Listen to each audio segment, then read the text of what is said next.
एकैछिन यो स्वर सुन्नुहोस् त। धन ल्याउँछु भन्दै गएका थिए उडेर आकाशमा, कस्तो भई गयो कस्तो भई आयो काठैको बाकसमा। बोला माया एक वचन बोला तिम्रै बोली छ मलाई अनमोला। आज मैले सुर्खेतमा यो प्रतिभा भेटाएको छु, जुन तपाईहरुको माझमा मैले यो प्रतिभा राखेको छु। यो प्रतिभा राख्दै गर्दाखेरि तपाईले अवश्य पनि एउटा लाइक, एउटा कमेन्ट र एउटा शेयर भने अवश्य गर्नुहोला, किनभने तपाईको एक लाइक, एक कमेन्ट र एक शेयरले उहाँको जीवनमा ठूलो परिवर्तन आउन सक्छ। भोबो सानो नगरस मेरो त्यो दिलमा, हुँदैन बस मेरो पछ्यौरी पछ्यौरी जतियो तिमीले तानेर फसाउन नखोज सोझी ठानेर।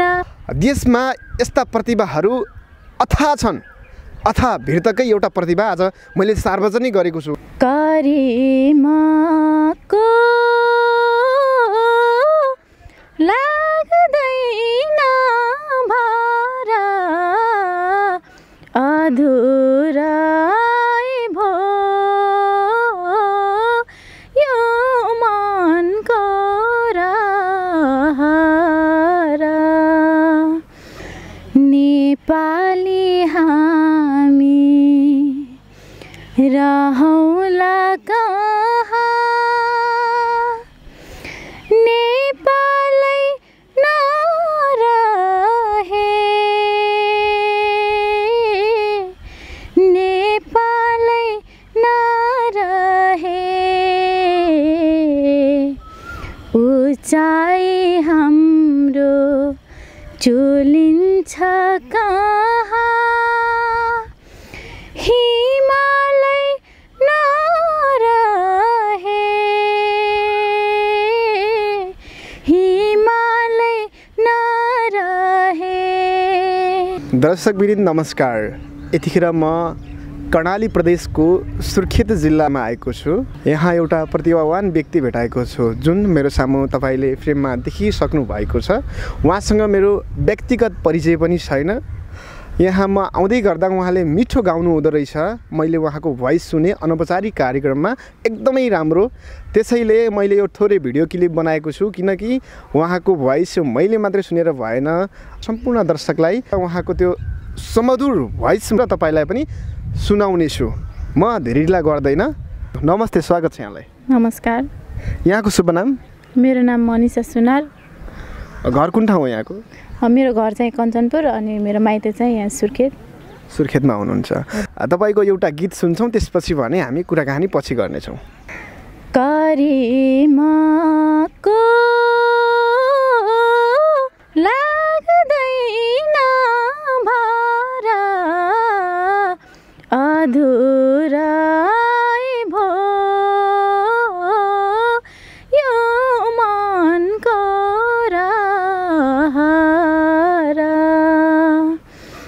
अधुरा भो यो मनको रहर। राम्री पुला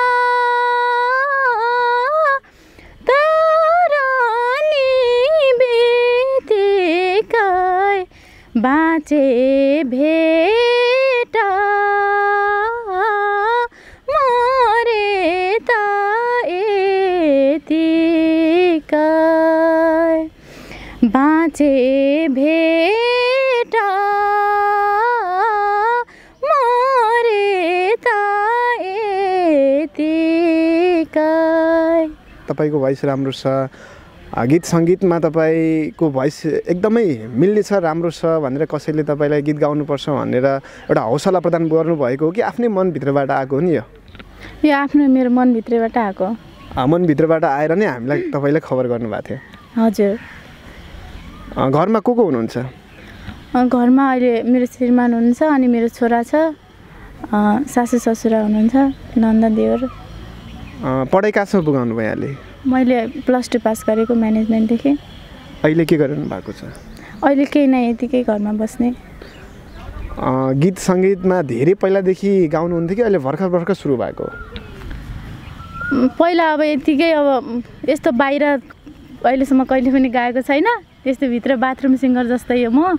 अनि त्यो भित्रै गाउने, त्यो बाहिर गएको छैन। आजभोलि चाहिँ रुचि जाग्यो गीत गाउन। जस्तो कहिलेकाहीँ लाग्छ कि लाग्दैन अरू जुन स्टेज प्रोग्राम मेला महोत्सवमा गीत रेकर्ड गाएर धेरै कलाकारहरू एकदमै चर्चित हुनुहुन्छ, उहाँ जस्तो बन्छु जस्तो लाग्छ कि लाग्दैन? के छ? अवसर पाएपछि म बन्न सक्छु जस्तो लाग्छ। आफ्नो भोइसमा दम छ, आफूसँग क्षमता छ भन्ने छ? छ। नेपाली हामी रहौँला कहाँ, नेपालै नरहे, नेपालै नरहे, उचाइ हाम्रो चुलिन्छ कहाँ, हिमालय नरहे, हिमालय नरहे, तराई हाम्रो सुनको टुक्रा हिमाल हेराको, माटो र पानी पहेँलो धान धरतीका छोराको, ये कहाँबाट संसारै हेर्छौ सन्जालै नरहे, सन्जालै नरहे, सन्जालै नरहे। देशको माया अति लाग्छ। हजुर, मलाई देशको माया धेरै लाग्छ। देशप्रेमी एउटा गीत गाउनु भयो, एकदमै दर्शकको त अत्यन्तै मन छोयो भन्ने मलाई एउटा विश्वास लागेको छ। सकेसम्म दर्शकले मन पराइदिनु हुन्छ भन्ने आशा छ। सबैले माया गरिदिनु होला, मलाई अझै अगाडि जाने एउटा अवसर प्रदान गरिदिनु होला। तपाईँ अवसर पाएको भए पक्कै पनि अगाडि जान्थ्यो भन्ने ढुक्क हुनुहुन्छ? ढुक्कै छु। अवसर पाएको भए म अगाडि जान सक्थेँ। दर्शकवृन्द, एउटा प्रतिभाले कुनै गरिब धनी कमजोर बलियो भनेर रोज्दो रहेनछ। तपाईँले देखिरहनु भएको छ धेरै कलाकारहरू गरिबकै घरबाट, एउटा अशक्तकै मान्छेको घरबाट विविध प्रतिभाहरू उत्पन्न हुने गर्दछ। त्यसमा आज मैले सुर्खेतमा यो प्रतिभा भेटाएको छु, जुन तपाईँहरूको माझमा मैले यो प्रतिभा राखेको छु। यो प्रतिभा राख्दै गर्दाखेरि तपाईँले अवश्य पनि यो कमेन्ट गर्नुहुनेछ, अवश्य पनि यो लाइक गर्नुहुनेछ, किनभने देशमा यस्ता प्रतिभाहरू अथाह छन्।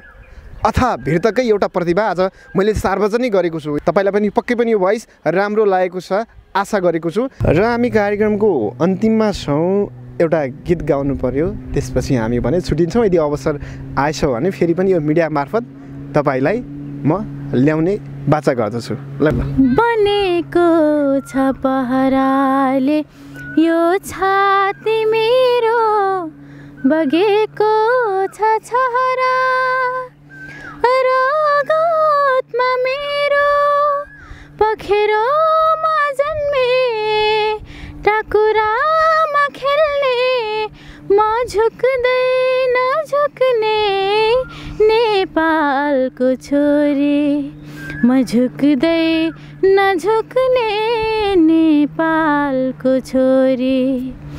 खोसेको रोटीले मेरो पेट भरिन्न, मागेको धोतीले मेरो लाज छोपिन्न, खोसेको रोटीले मेरो पेट भरिन्न, मागेको धोतीले मेरो लाज छोपिन्न, घोटिएर हातका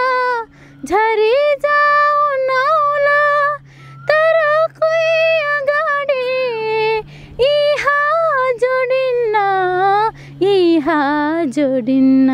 कार्यक्रमको अन्तिममा यति मिठो गीत गाउनु भएको छ, तपाईँले देखिरहनु भएको छ र यो भिडियो तपाईँको मोबाइलको स्क्रिनमा पुगेछ भने टक्क एक लाइक, एक कमेन्ट र एउटा सेयर पनि अवश्य गर्नुहोला। तपाईँको एक लाइक र एक कमेन्ट र एक सेयरले उहाँको जुन गीत गाउने रहर पुरा हुनेछ। सम्पूर्ण हेर्दै दर्शकको लागि के भन्न चाहनुहुन्छ? मेरो यो गीत सुनेर सबैजनाले लाइक कमेन्ट गरिदिनु होला, सेयर गरिदिनु होला, मलाई माया गरिदिनु होला। यदि